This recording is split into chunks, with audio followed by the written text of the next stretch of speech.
Hello and welcome to Oregon News. I'm Cal Newton.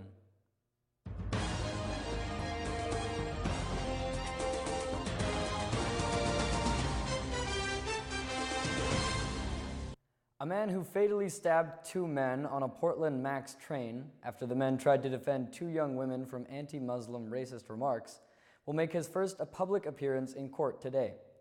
35-year-old Jeremy Joseph Christian faces charges of 2 counts of felony murder intimidation, which is Oregon's equivalent of a hate crime, and having possession of a weapon as a felon. Christian's court appearance comes after Mayor Ted Wheeler called for a Trump free speech rally to be canceled, which caused concern regarding free speech. President Donald Trump did condemn the stabbings yesterday from his presidential, or @POTUS, not personal, Twitter account. According to the Bend Bulletin, the city of Bend is facing a $15.3 million lawsuit against 2 aviation companies. Aero Facilities and Professional Air allege fraud and breach of contract against the city surrounding development and lease agreements at the airport. The city says the claims are not valid, but the Bend City Council is expected to discuss a possible settlement on June 7th. In White House news, former National Security Advisor Michael Flynn is also in headlines out of the scandal-plagued Trump administration in Washington, D.C. According to CNN, today is the deadline Flynn must answer 2 subpoenas regarding his businesses and their connections with Russia. Flynn, if you'll recall, was dismissed as National Security Advisor following revelations about his business ties to Russia. This amid growing controversy surrounding the Trump campaign and now administration's connections and possible collusion with the Russian government. Flynn has yet to respond to the subpoenas, but has said he plans to plead the 5th in front of the Intelligence Committee.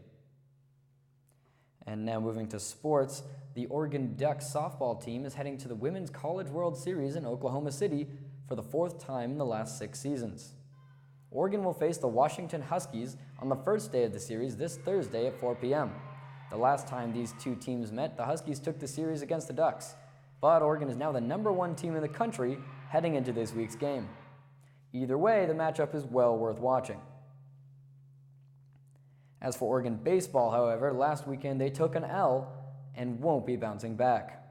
After the Ducks' 10-1 Pac-12 loss to UCLA, their season is officially over, capping another disappointing campaign in which the Ducks failed to make it to the postseason for the 2nd year in a row. One of the few bright spots for the Oregon this year was pitcher David Peterson, who has fought adversity on his way to collegiate baseball. Be looking out for our man Arminar Radian's report on the pitcher this Friday.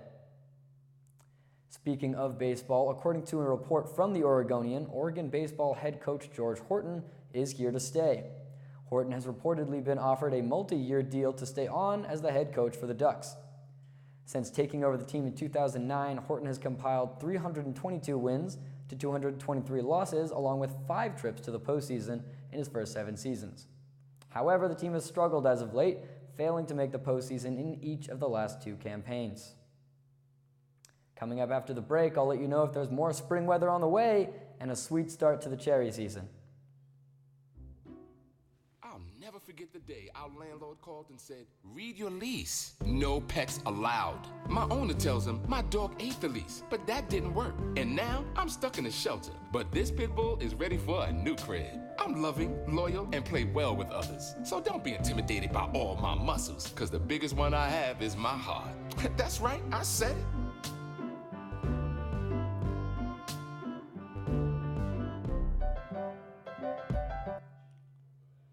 And now on to weather. Today in Eugene, the sun is taking a quick break from spring, as it will be cloudy throughout the day with highs of 63 and lows dipping to around 46. Things look pretty similar up in Portland with cloudy skies, a slight chance of rain this evening, and highs in the low 60s. And if you were planning a trip to the coast, it might be best to postpone it until later this week. It will be on and off showers throughout the day in Florence today, with highs staying in the mid to upper 50s and lows dipping just under 50. And now for the cherry on top. If you're a fan of cherries like I am, according to the Capital Press, the sweet cherry crop is expected to reach 22.7 million in the Pacific Northwest this year. This is also according to growers at the 5-state Cherry Commission meeting. The report also says it could surpass the 23.2 million record set in 2014. But luckily, growers will have enough time to harvest the crop, so no wasted cherries. Well, that's all the news we have for you today. Be sure to tune into another edition of the Daily Update tomorrow, as well as our full broadcast on Friday. And of course, check out our Twitter at Oregon News Now for all of your news updates and wants. I'm Kel Newton. We'll see you next time.